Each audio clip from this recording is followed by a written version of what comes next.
इंडी गठबंधन है। अच्छा, ये यूपी में जो विस्तार हुआ है मंत्रिमंडल का, इसका क्या इंपैक्ट पड़ेगा उसी सीट पर, वो आगे बताऊंगा। लेकिन आप देखिए कि दूसरी तरफ इंडी गठबंधन क्या कर रहा है, जिसके नेता या तो भाग रहे हैं, या तो उनके सहयोगी लड़ रहे हैं, या फिर उसके नेता ऐसी ऐसी बातें कर रहे हैं जिससे उनके वोट बढ़ना तो दूर, वोट और कट सकते हैं। जैसे लालू यादव ने पीएम मोदी का परिवार पूछ लिया, लेकिन ये खुद इंडी गठबंधन को उल्टा पड़ गया, क्योंकि सब ये कहने लगे कि वो तो मोदी का परिवार है। मोदी को कोसने से मन नहीं भरा तो इंडी गठबंधन के लोग भगवान राम को लेकर उल्टा सीधा बोलने लगे, जबकि इंडी गठबंधन के लोग इसी बात को लेकर पार्टी छोड़ छोड़ कर जा रहे हैं कि उस पार्टी में कौन रहेगा जिसके नेता राम मंदिर का न्योता ठुकराते हैं, भगवान राम का अपमान करते हैं। यह देखकर भी इंडी गठबंधन के नेता सुधरे नहीं है। भगवान राम को लेकर लगातार बदजुबानी चल रही है। इंडी गठबंधन की पार्टियों का हाल आप देखिए। इनमें से कोई कह रहा है कि वो राम का दुश्मन है, कोई कह रहा है कि राम मंदिर अपवित्र है, कोई कह रहा है कि राम हमें स्वीकार नहीं है, कोई कह रहा है कि राम नाम लो भूखे मरो। अरे बॉस, नरेंद्र मोदी का विरोध करते करते अब भगवान राम का भी विरोध होने लगेगा क्या? इस तरह से अगर भगवान राम के देश में भगवान राम का विरोध कीजिएगा तो बॉस आपकी राजनीति चलेगी। लेकिन इंडी गठबंधन की सियासी समझ पर ही तरस आता है। इन्हें लगता है कि भगवान राम का विरोध करके ये नरेंद्र मोदी से लड़ सकते हैं।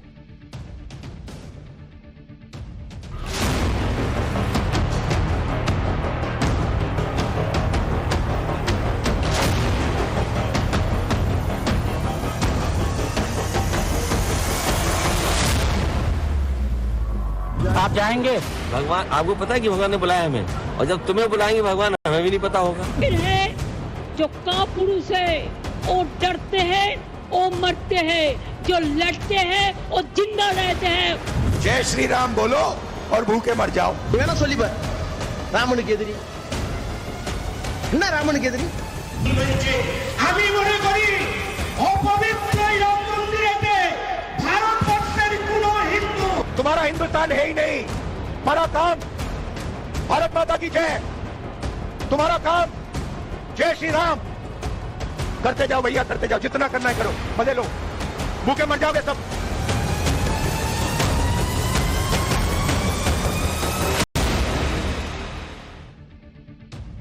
वैसे तो भगवान राम के विरोध में इंडी गठबंधन के नेताओं का बयान देना कोई नया नहीं। आपने देखा अभी कितने बयान आ चुके हैं पिछले कुछ दिनों में। अयोध्या में राम मंदिर की प्राण प्रतिष्ठा से पहले और उसके बाद से लगातार राम और राम मंदिर के विरोध में बयानबाजी चल ही रही। अच्छा, दूसरे धर्म के लोगों के लिए ये लोग ये सब नहीं बोल पाते, सबको राम जी पे बोलना है।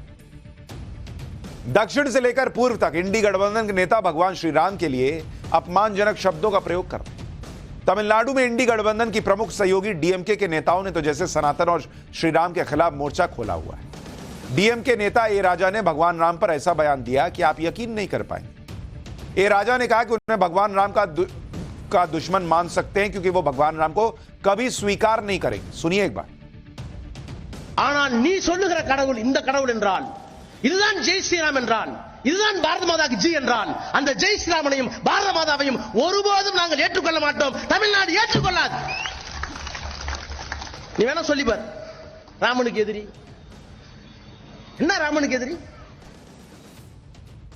ये इंडी गठबंधन में और खुलकर कह रहे हैं कि भगवान राम का दुश्मन मानना है तो मान लो, फिर भी इंडी गठबंधन में। इधर बंगाल में ममता बनर्जी की पार्टी टीएमसी के नेता भी पीछे नहीं। टीएमसी के एक नेता हैं रामेंदु रॉय, इनके नाम में ही राम है, लेकिन रामेंदु रॉय को भगवान राम से बड़ी परेशानी है। राम मंदिर बनने से भी रामेंदु रॉय की दिक्कत है, और रामेंदु रॉय की यह दिक्कत उनके बयान में दिख रही है। रामेंदु रॉय ने तो कह दिया कि राम मंदिर अपवित्र है क्योंकि पीएम मोदी ने प्राण प्रतिष्ठा की थी, और पीएम मोदी ब्राह्मण नहीं है, इसलिए किसी भी हिंदू को राम मंदिर में नहीं जाना चाहिए। सुनिए एक बार इन भाई साहब का लॉजिक। আপনাদের বাড়িতে পুজো করে কে? ব্রাহ্মণ তো। ব্রাহ্মণ ছাড়া কেউ পুজো করে? কি জোরে বলুন। আচ্ছা, আমার এইদিকে মুসলিম ব্যক্তিরা আছে, আমার চাচাকে জিজ্ঞাসা করছি, আপনাদের মসজিদে নামাজ পড়ান কে? ইমাম সাহেব তো। রাম মন্দির তৈরি হলো, নরেন্দ্র মোদী গিয়ে মূর্তি প্রতিষ্ঠা করে তার পুজো অর্চনা করলো। তা আমি প্রশ্ন করছি, নরেন্দ্র মোদী কোথাকার ব্রাহ্মণ বলতে পারবেন? পৈতিটা কে দিয়েছিল? কবে পৈতে হয়েছিল বলতে পারবেন? তাহলে দেখুন হিন্দু ধর্মকে কত নোংরা জায়গায় নিয়ে গেল। ঠিক তেমনি ওই যে রাম মন্দির তৈরি হয়েছে, আমি মনে করি অপবিত্র এই রাম মন্দিরেতে ভারতবর্ষের কোন হিন্দু যেন পূজা দিতে না যায়। ওটা একটা শপিস তৈরি হয়েছে, ওটা শুধু একটা শপিস তৈরি হয়েছে। तो इनके लिए राम मंदिर शो पीस से ज्यादा कुछ नहीं, क्योंकि नरेंद्र मोदी ने प्राण प्रतिष्ठा, कोई इनको बताए नरेंद्र मोदी प्राण प्रतिष्ठा के कार्यक्रम में गए थे? प्राण प्रतिष्ठा उन्होंने नहीं की है। इसी तरह से राहुल गांधी को भी जय श्री राम के नारे से परेशानी दिखती है। राहुल गांधी अपनी भारत जोड़ो न्याय यात्रा के दौरान लगातार कास्ट सेंसस की बात कर रहे हैं, पीएम मोदी पर बयान दे रहे हैं, और अब तो राम का नाम लेकर अजीब अजीब बयान दे रहे हैं। मध्य प्रदेश में यात्रा के दौरान राहुल गांधी ने कहा कि मोदी जी चाहते हैं कि लोग दिन भर मोबाइल पर रहें, जय श्री राम बोले और भूख से मर जाए। सुनिए राहुल गांधी को। मोदी जी चाहते हैं कि आप मोदी जी चाहते हैं कि आप दिन भर मोबाइल पे रहो, जय श्री राम बोलो और भूखे मर जाओ। अच्छा, इतनी गरीबी तो दूसरे धर्मों में भी है। इतना इन लोगों ने सेक्युलरिज्म के नाम पर मुसलमान का वोट लिया, मुसलमान आज भी गरीब है, उसको तो कभी नहीं बोलते, उसके धर्म पर कुछ नहीं बोलते, सबको हिंदुओं पर बोलना है, जय श्री राम बोलो और भूखे मर जाओ।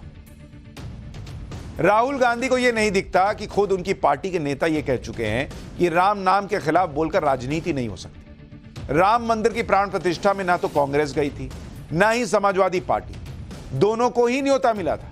इसका अंजाम यह हो रहा है कि कांग्रेस और समाजवादी पार्टी के नेता श्री राम के नाम पर ही पार्टी का साथ छोड़ रहे हैं। गुजरात कांग्रेस के पूर्व प्रदेश अध्यक्ष अर्जुन मोढवाडिया ने कांग्रेस छोड़ दी। राम मंदिर पर कांग्रेस के स्टैंड से अर्जुन मोढवाडिया सहमत नहीं थे। उन्होंने आरोप लगाया कि कांग्रेस राम मंदिर के मुद्दे पर जन भावना को समझ ही नहीं पा रही है। अर्जुन मोढवाडिया के साथ कांग्रेस के 2 और नेता बीजेपी में शामिल हो गए। समाजवादी पार्टी के विधायक मनोज पांडे भी राम मंदिर पर पार्टी के स्टैंड से नाराज थे। राज्यसभा चुनाव के दौरान मनोज पांडे ने क्रॉस वोटिंग की थी। मनोज पांडे ने कहा कि समाजवादी पार्टी लगातार राम का अपमान कर रही है। बोले कि राम मंदिर के दर्शन करने से समाजवादी पार्टी कैसे रोक सकती है बॉस। राज्यसभा चुनाव सपा के कई विधायकों ने राम मंदिर के मुद्दे पर क्रॉस वोटिंग की थी। इतना हो रहा है इन लोगों के साथ, फिर भी इन लोगों को समझ नहीं आ रहा है कि श्री राम को लेकर इस देश के लोगों की भावनाओं में क्या है, कैसे श्री राम भावनाओं में बसे हैं लोगों के, और श्री राम का अपमान करना जनता का अपमान करने जैसा है। अर्जुन मोढवाडिया गुजरात में कांग्रेस के कोई छोटे नेता नहीं है, बड़े नेता थे, लेकिन राम मंदिर पर श्री राम पर जिस तरह की राजनीति कांग्रेस कर रही थी उससे आहत हुए, कांग्रेस छोड़े बीजेपी में चले गए। इसके बाद भी इन लोगों की आंख नहीं खुल रही। फिर उसके बाद ईवीएम को गाली देंगे, जुडिशरी को गाली देंगे, पत्रकारों को गाली देंगे, सबको गाली देंगे, लेकिन खुद ऐसा क्या काम कर रहे हैं कि पब्लिक वोट नहीं दे रही, वो नहीं देख रहे। राम के नाम का विरोध करने का अंजाम इंडी गठबंधन देख रहा है, उसके बावजूद इंडी गठबंधन के नेता लगातार भगवान राम और सनातन को लेकर बदजुबानी कर रहे हैं, जैसे इनके पास कोई और मुद्दा ही नहीं। लेकिन जब ऐसे बयानों पर कानूनी कार्रवाई होती है तो इनको अपना संवैधानिक अधिकार याद आ जाता है। कल ही डीएमके के नेता उदयनिधि स्टालिन को इसी बात पर सुप्रीम कोर्ट ने खूब सुनाया था। तमिलनाडु के सीएम के बेटे उदयनिधि ने पिछले साल सनातन की तुलना डेंगू मलेरिया से की थी और कहा था कि सनातन को खत्म कर देना चाहिए। इस बयान के बाद उदयनिधि स्टालिन के खिलाफ देश भर में अलग अलग जगह एफआईआर हुई। उदयनिधि सारी एफआईआर को क्लब करवाने सुप्रीम कोर्ट गए, जहां कोर्ट ने उदयनिधि को जमकर फटकार लगाई। उदयनिधि के वकील अभिषेक मनु सिंघवी ने कहा कि उदयनिधि के खिलाफ 6 राज्यों में एफआईआर है, इन सभी को क्लब कर दिया जाए। सुप्रीम कोर्ट ने कहा कि आपने अभिव्यक्ति की स्वतंत्रता और धन के प्रचार प्रसार की स्वतंत्रता के अधिकार का दुरुपयोग किया। आप आम आदमी नहीं हैं, राजनेता हैं, आपको पता होना चाहिए था कि इस तरह के बयान का क्या अंजाम होगा। सुप्रीम कोर्ट ने कहा कि अब आप अनुच्छेद 32 के तहत सुप्रीम कोर्ट से राहत की मांग कर रहे हैं। उदयनिधि के वकील अभिषेक मनु सिंघवी ने कहा कि वो उदयनिधि के बयान को सही नहीं ठहरा रहे, बस सारी एफआईआर एक जगह कर देने की बात कर रहे हैं। सुप्रीम कोर्ट ने कहा कि आप आम आदमी नहीं हो बल्कि मंत्री हो, आपको नतीजों के बारे में पता होना चाहिए, आपको संबंधित हाईकोर्ट में जाना चाहिए। इस पर उदयनिधि के वकील ने कहा कि इसके लिए 6 हाईकोर्ट में जाना पड़ेगा और वो इसी तरह फंसे रह जाएंगे। इसके बाद सुप्रीम कोर्ट ने कहा कि इस मामले में 15 मार्च को अब अगली सुनवाई। इंडी के नेताओं को अगर कोर्ट की फटकार भी समझ में नहीं आ रही तो कम से कम जनता के सेंटीमेंट को तो समझें, क्योंकि भगवान राम सिर्फ उत्तर भारत के हैं, उत्तर भारत के हैं, दक्षिण भारत के नहीं है। ऐसा सोचने वाली जनता को, ऐसे सोचने वाले जनता की भावना को नहीं समझ रहे। और इसका सबूत प्रधानमंत्री मोदी के तेलंगाना दौरे पर दिखाई दिया। जब पीएम मोदी तेलंगाना में मंदिर से निकले तो कैसे वहां जय श्री राम के नारे लगे हैं, देखिए एक बार।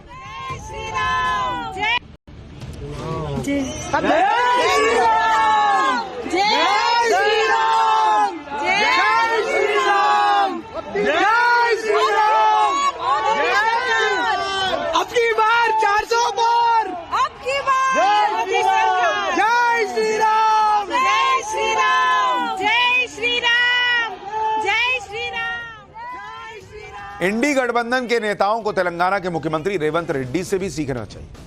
रेवंत रेड्डी कांग्रेस के हैं, लेकिन कांग्रेस की लाइन से हटकर बयान दे रहे हैं। तेलंगाना में पीएम मोदी के दौरे पर रेवंत रेड्डी ने कहा कि पीएम मोदी बड़े भाई की तरह हैं और वो पीएम मोदी की मदद से तेलंगाना को गुजरात की तरह विकसित राज्य बनाना चाहते हैं। सुनिए कांग्रेस का एक मुख्यमंत्री क्या कह रहा है।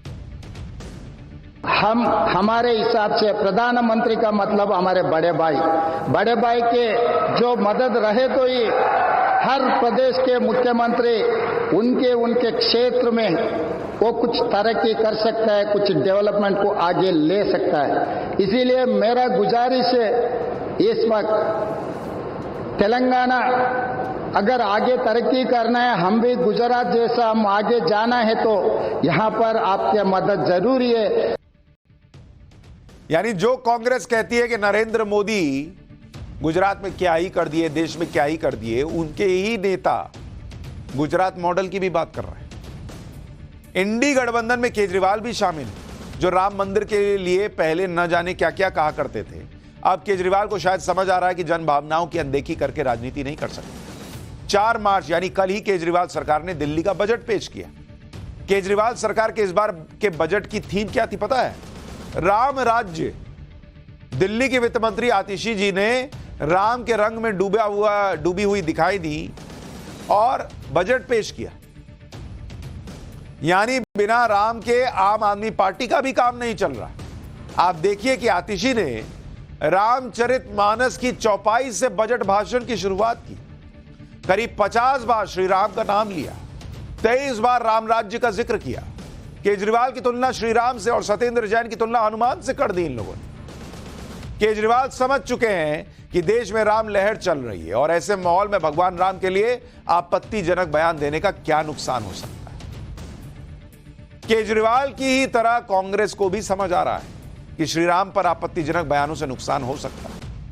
कांग्रेस ने ए राजा के बयान की निंदा की तो वहीं तेजस्वी यादव इसे ए राजा का व्यक्तिगत बयान बता रहे हैं। देखिए, बात सिर्फ इतनी ही नहीं है कि इंडी गठबंधन के नेता भगवान राम का विरोध कर रहे हैं। इंडी गठबंधन के नेता तो भारत को देश ही नहीं मान रहे भाई। यानी मोदी विरोध में पहले राम विरोध और अब देश को देश तक मानने से इनकार कर दिया।